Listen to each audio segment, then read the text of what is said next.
This one thing could reverse brain damage and make you sharper. And the best part is, it's completely free. I am about to show you the most powerful brain protection tool 90% of fighters are ignoring. Look, I'm not just some YouTuber talking about brain health. I'm studying medicine, I train MMA, and I've seen too many fighters struggle with cognitive issues later in life. The research is clear. There are specific, science-backed ways to bulletproof your brain. And I'm going to break down the easiest and most efficient method that every single fighter should be doing. First, let's set up the problem. Every impact, every sparring, even the mild one, every time you get rocked, you are creating microscopic damage. Now, your brain has an incredible ability to repair itself, but only and only if you give it the right tools. Most fighters think brain damage is just part of the game, and that is complete bullshit. Yes, we cannot eliminate all risk, but we can massively reduce it and actually enhance our brain's ability to recover and perform. The number one thing you can do isn't some expensive supplement or fancy technology. It's simple exercise. But not just any exercise.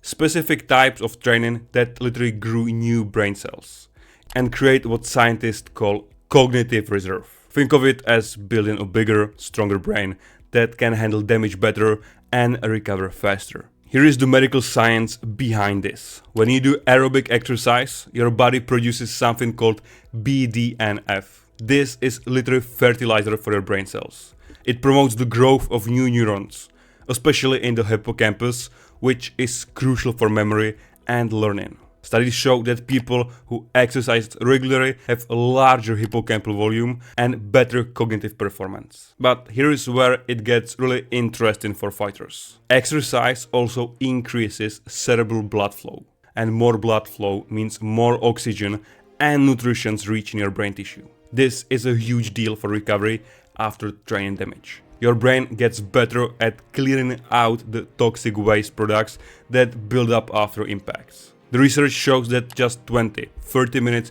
of moderate aerobic activity done consistently can produce measurable improvements in memory, attention, and processing speed. For fighters, this translates to better reaction times, improved decision making under pressure, and faster recovery between training sessions. Now, there are specific types of exercise that are especially powerful for brain health.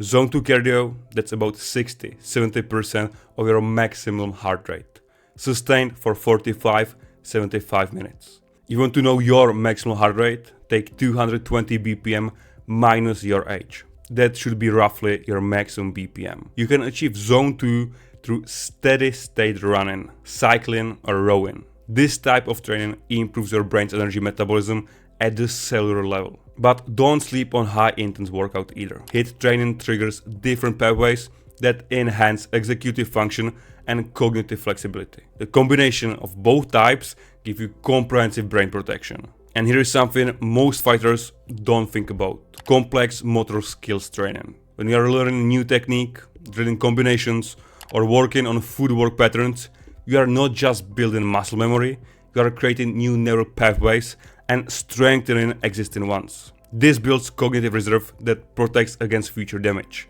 And you know, as they say, use it or lose it. This is what's going on.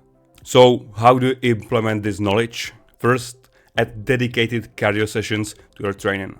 I'm talking about sessions where brain health is the primary goal, not just conditioning for fights. 2 to 3 Zone 2 sessions per week plus 1 HIIT session. This isn't just about being like Merab Dvalishvili, this is about building a more resilient brain. Second, prioritize skill acquisition. Always be learning new techniques, new combinations, new movement patterns. Make the game out of MMA. Your brain thrives on novelty and challenge. And the more complex the motor learning, the more neural connections you are building. Third, and this is super crucial, vary your training environments. Train in different gyms, work with different partners, practice in different settings. This forces your brain to adapt. Definitely stay loyal to your gym and sparring partners, but some new nuances forces your brain to adapt and create more robust neural networks. On the other hand, exercise is just the foundation. Your brain also needs the right fuel. Omega-3 fatty acids from fish like salmon and mackerel are essential for brain cell membrane health. Antioxidants from berries and dark leafy greens protect against oxidative stress. And stay hydrated. Even mild dehydration impairs cognitive function. As every doctor on this planet says, sleep is where the magic happens for brain recovery. During deep sleep, your brain's glymphatic system activates and literally washes out waste products, including proteins associated with neurodegeneration. Therefore, aim for at least 7 hours of quality sleep consistently. Every word in that sentence was crucial. 7 hours, quality sleep, consistency. Because this isn't negotiable if you want optimal brain protection and best performance. Beyond the basics I mentioned, there are other strategies that can enhance your brain's resilience. Let's talk about supplements first, because it's the easiest one. And I'm only covering the ones with solid research behind them, no hype products.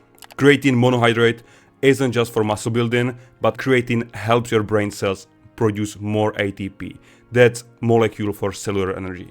Studies show a few grams of creatine daily can improve reasoning, memory and processing speed, especially when you are mentally fatigued. As a fighter, this means better decision making late in rounds, and I personally take 10 grams of creatine daily.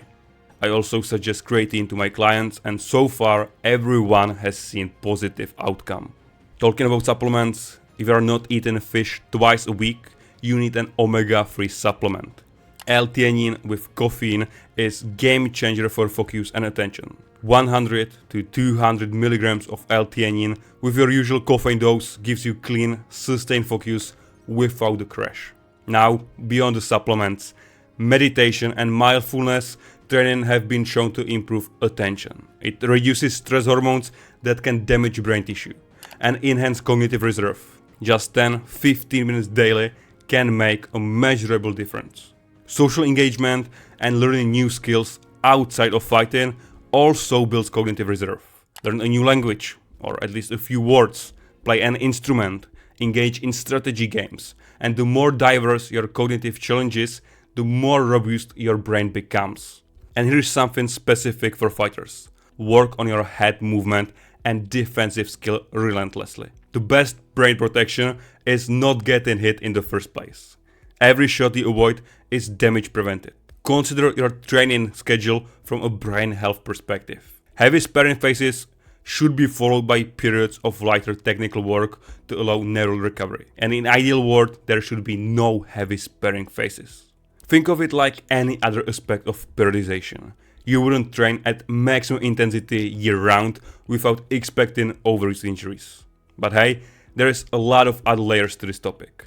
Staying properly hydrated, avoiding alcohol, knowing when to stop sparring, recognizing warning signs like memory issues or mood changes, and giving your brain proper recovery time between intense sessions. From this video, remember, exercise will help you a lot.